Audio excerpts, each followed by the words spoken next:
Dihan nanganta ang choir sa ilang kanta. Kung giinan si Pastor, nausap na ilang kinantahan, Pastor. Power naman na kayo, hindi man na ingon na kaganinang alas 6 na service. Ingin daw, si Pastor ang ko, nakakaon mo na sila buwan, Pastor, nagkikamatisan. Niya, grabe ilang kaon, mauna nga nanindot kaayo ang ilang pagkakanta. Aldrin, may salute. Nindot kayo ninyo ang mensahe nga akong pagdadalhan kanina karon. Nagauluhan ang original na title ni is nahimo ko ni atong 2 weeks ago. Kititulan ako ni Rapture, A Blessed Hope. And then nausap ang ako muna kititulan ako lain, Rapture, The Great Escape. Kinsa naman ninyo dining nakadungog kung unsa ng rapture, ipataas ang kamot. Ang nakahibalo kung unsa ang rapture, pataas ang kamot. Sa do, upat. Ikaw, upat. Sa kadaghan nato ang nakahibalo sa rapture, upat kapit ka tao. Sige lang. Mas maayo na kinagiingon, mas valid dati kayo nunta. Mas maayo pa nang na-late kaysa wala yun. Ano na ko'y nabasahan na libro apan sa dili patamo padayon atong idugo ang atong mga ulo alang sa unsaman sa pag-amputan. Langit no na mga Diyos, salamat ni matahong kayo nga kabuntagon din kami. Imong giusa dinhi aron sa pagkat-on sa imong balaan nga pulong.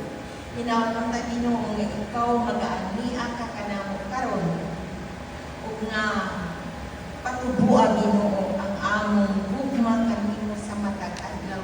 Patubuha usab Ginoo ang among pagtuo ug bisan pa ang among paglaom nga ikaw mobalik usa ni anak kahigayon ug kaming tanan imong duwason. Tugod Ginoo kami magpamati sa mensahe ug naud na kinimong tidlong mudugon ta kayo kini sa among kasing-kasing aron nga mao imong diyan kanamo sa among pagkinabuhi adlaw-adlaw. In Jesus name tanan ni pangayo. Amen. Aduna ko'y nabasahan na libro. Share na ko ninyo nito. Kaya na nina ko nabasahan. Siguro batanon pa ko mga 40 kapit sa diyan na kay Panungan ko. Unsa ni rapture. Nakabasa ko Go. Ang nagsulat ni ini, ilang ko makarefer kung exact.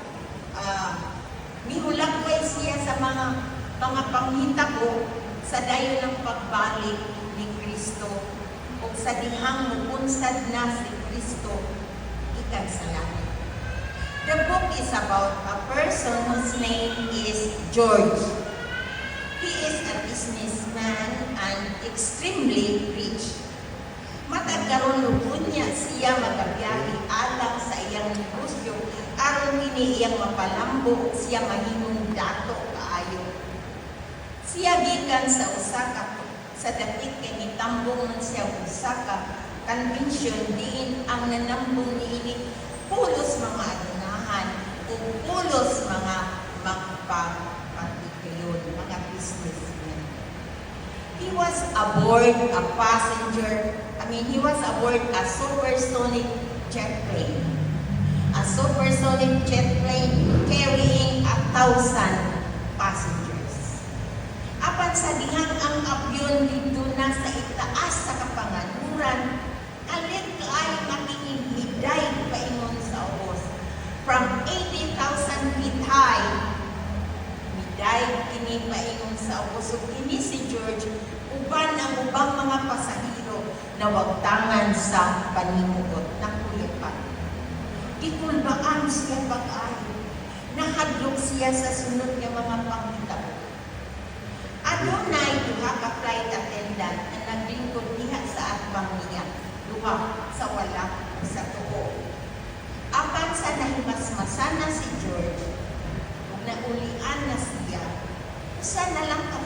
attendant ang iyang nakitaan.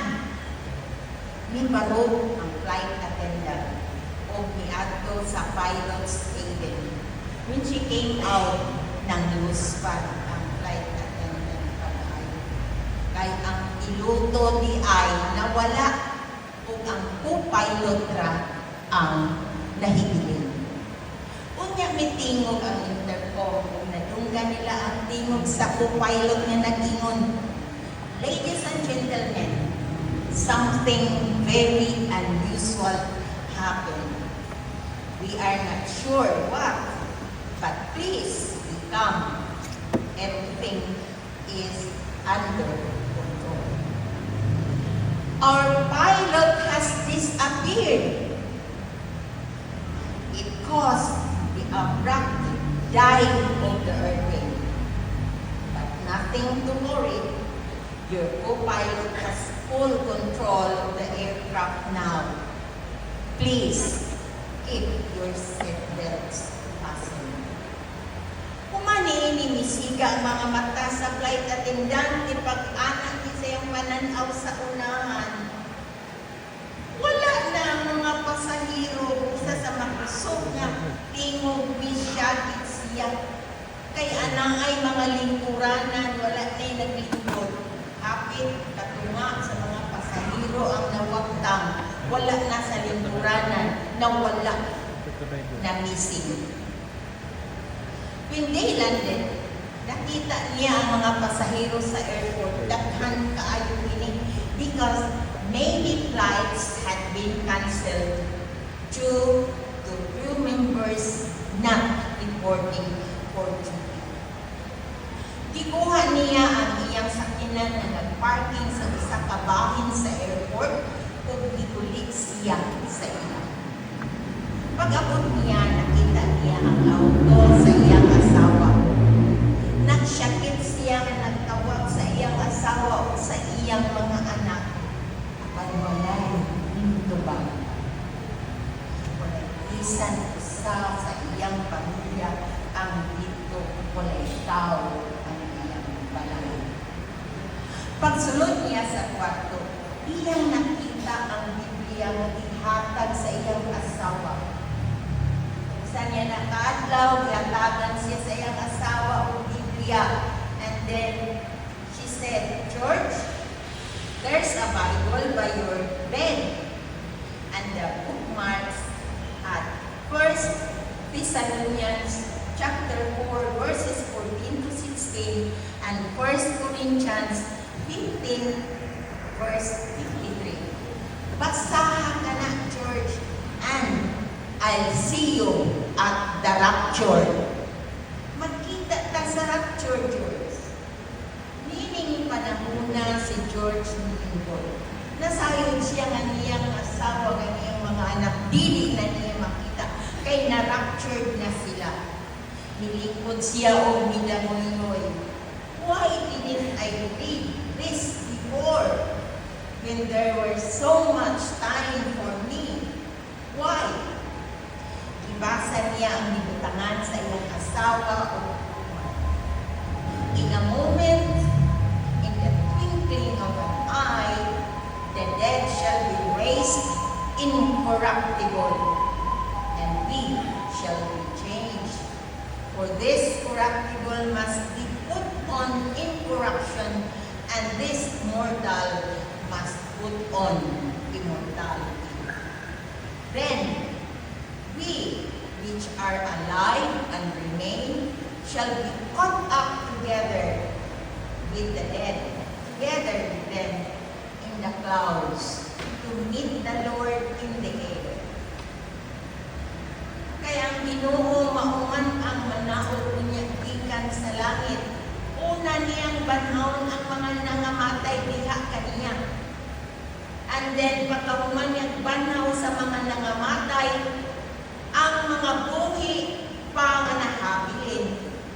Paggasagaw ngadto sa mga panganod uban kanila sa pagsugat sa Ginoo diha sa kahanginan. Sakgaw, sakmiton ta ni Kristo o dili na kita magpuyo pa sa kalimutan. Si Kristo mo balik sa paghukom sa mga buhi o sa mga patay when He comes back. God is going to make an end to sin. Ano na yung mga pipila ka punto nga gusto na kong pakigambitan kanina karon basing upon the text? Una, those who know Christ have much to gain, while those who do not know Christ have everything to lose. The rapture is the first phase of the second coming of Christ.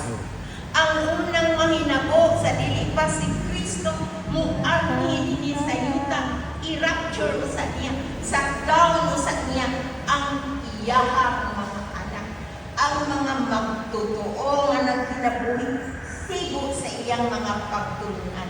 Mao kanay unang mahinabo, ang rapture mao unang mahinabo, and it involves every Christian alive at that time. Ang nangamatay kang Kristo iyang banhaw o katagan niya o lawas nga dili madunot samtang ang mga buhi sama kanato nining panahon nga mga matuod nga mga magtotoo will be caught up to meet Him in the clouds. Iyatang sakgaw, iyatang sakmiton o dadunta dito sa kahanginan at dito sa kapanganuran. Siguro, sama na ako ingon siguro. This is just like fiction to me. Katuuhan, dili. But if you believe in God, if you believe the Bible, then you will have to accept this by faith. Those who have fallen asleep means those who are dead in Christ. Ang mga anak sa Diyos o katong nagmalahutayon ang pagtuong ngadto kaniya nga nangamatay na banhaw niya paguna. Ug ang mga buhi nga nagmaminatud-on kaniya, ang mga magtutuo nga iyang ikahimutan, iyang sakniton gikan sa yuta ug iyang dadkon sa kahanginan. We will be snatched from earth to clouds, defying the law of gravity. Babaw pero dili ta matagak diri. Could you believe it? Millions living today may just disappear in a split second without death. And we will have a rendezvous with Jesus in the air, in the troposphere layer, in the stratosphere layer. Mahimukod ug adto sa kinaibabuan nga bahin sa kapanganuran, ang mesosphere layer of the earth. And we will see Jesus. We will see Him face to face. Ikaduha nga kamaturan nga akong napupo in the text mo. Rapture is our great escape. Maka-iskapo ta. The book of 1 Thessalonians chapter 5 verse 9 says, kay kita, wala kita gana sa Diyos alang sa iyang kapumot. Gigugma kita sa Diyos. Iya manggaling ipaan niya niyang bugtong anak aron nga maoy muluwas ka nato. Gikan sa kaulinan sa sala. Maka-iskaputa. Kay human sa rapture, ang sunod ni Ana, mauna na yun ang the day of the Lord. The day of the Lord or the great tribulation period. Mauka na ang pito katuig. Diin ang tao mag-antos sa hilabihan. Mag-antos kita sa hilabihan. Panahon panahon kini nga grabe kaayo ang kamatay, grabe ang panglutos, grabe ang pag-antos sa tao. O pagkatapos sa sakgaw o pagkatapos sa rapture, musunod dayon kini. Pandili gusto ang Dios nga moabutan ni ining panahon na kining Great Tribulation period. Kay 7 ka tuig naglangkop kini sa 7 ka tuig, diin ang tao mag-anto sa hilabihan gayon. Mag-anto sa kagutom ganyan ang panahon na nihit na kaayo ang pagkaon. O mag-anto susab sa kauhaw ganyan ang panahon na nihit na ang tubig. O may mao na kining higayon. Diin ang tao aron aduna kay pagkaon para sa pamilya, kinahanglan kang magpatatak og 666 tulo ka 6 triple 6 and 666 is the mark of the beast, the mark of Satan. Aron lang ka makapalit og pagkaon sa merkado, ala di ka kapalit wa kay 666. Aron ka makaadto sa mga supermarket, hala di ka makapalit og wala ka anak nga marka. Later na siya. Panahon na ang tao mohimo og usa ka importanteng desisyon kung unsa ang iyang palabihon. Ang gingarian ba sa Dios nga mulungtad sa kahangturan, ang panandalian ba nga katagbawan na lumalabay lang ang iyang palabihon. God created us with the power of choice. Man could obey or disobey Him. 666 is the biblical number of the Antichrist. Itudlo kini sa inyong mga anak nga dili sila magpatatak niini. That is the biblical number of Satan. Ang tao nga magpamarka niini wala na'y kaluwasan pa.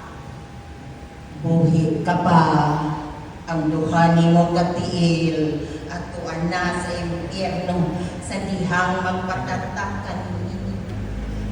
Sinilyuhan na ang imong kapalaran. Wala ka na'y paglaom nga makaadto sa langit.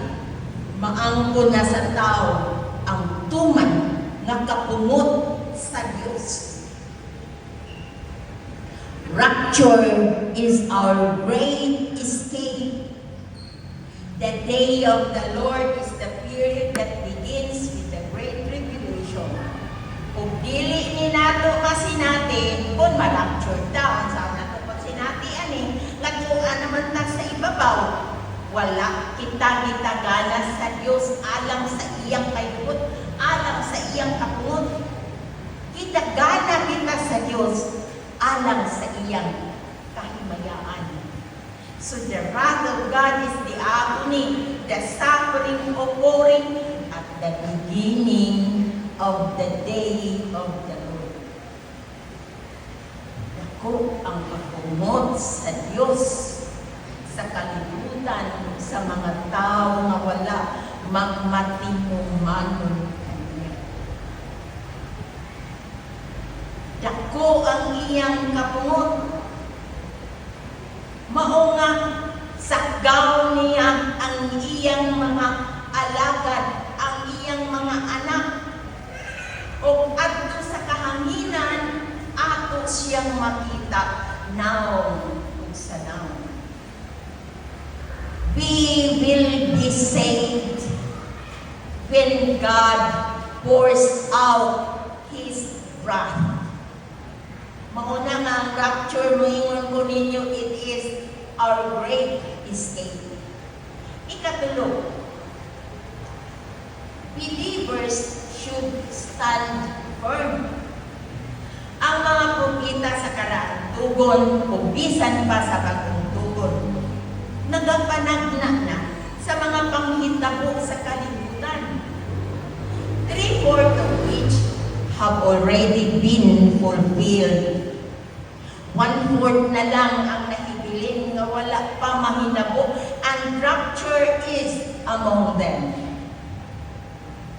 Ang mga matuod na Kristiyanon, ang mga matuod ng mga magtutuo, mga usap kita. We will be given glorious bodies, dili ning lawas sa iyang ihatag nato, because this body is corruptible, pututon kini. We will be given incorruptible bodies, lawas nga di na maduda, lawas nga di na madunog, lawas nga di na kaunon sa wati, o lawas nga dili na makaon sa mga bakterya o decay. Lawas nga bago ang ihatag ni Kristo kanato, nga gisulbuban sa matahong nga pisti dito niya sa yuta sa kahayon. O sa mga igsoon, atong tinuhaon ang pagkinabuhi nga pagkaroon, nga pinahaom sa iyang kabubuton. Dili ta magpatuyang sa atong kadaog, dili ta magpatuyang sa atong kaniad, dili ta mapatuyangon sa atong gusto. We should stand firm and strong. Atong liuno ng atong pagtuungan to kaniya.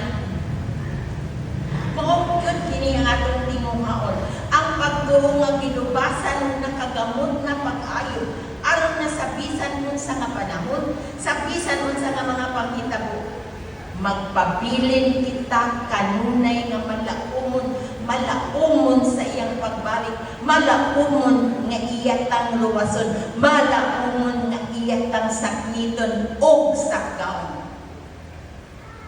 No matter how difficult, God wants us to continue and not to backslide, not to back out.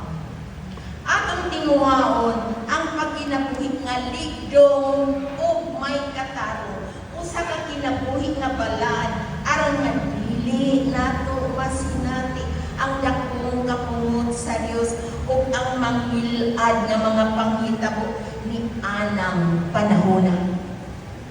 In a fraction of a second, every living believer on earth will be gone. Akong mga panghinaon, mga igsoon nga inigabot unta niya ng panahon na sakniton o sakgaon unta kitang ngadto sa kapanganuran. Iya unta kitang sakniton ngadto sa kahanginan. Sa bata pa ko, ado nami kanta nga naguluhan ko, andam ka ba? Ilang na ko kantahon kayo. Pagaw kayo. Ang title, andam ka ba? Andam ka ba pagbalik ni Jesus? Kipasaylo na ba ang imong mga sala? Tinuod ba ikaw na iyang nilubos? Maandam ka ba pagbalik niya?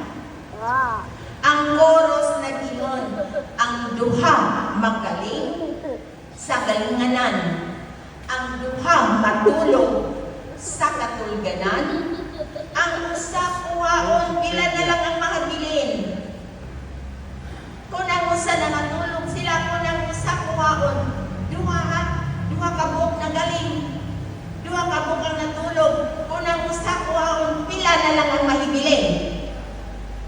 Hulo ko sila namati. Pila na lang ang mahibilin ko ng usa kuhaon, si Lydia na nagatagan. Kung ang usa kuhaon, usa na lang ang makabilin. Maandam ka ba pagbalik na? Mga igsoon at mga andamon ng atong pagkalit. Ibalo kita nga si Kristo mo balik. Why not allow Jesus into your heart today? Why not allow Him to change you?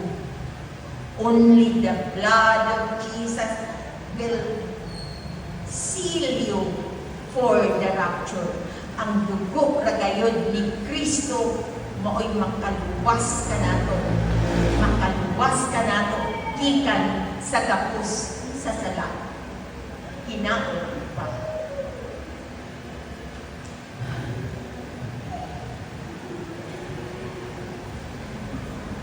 Sa ikaduhang Korinto, Kapitulo 9,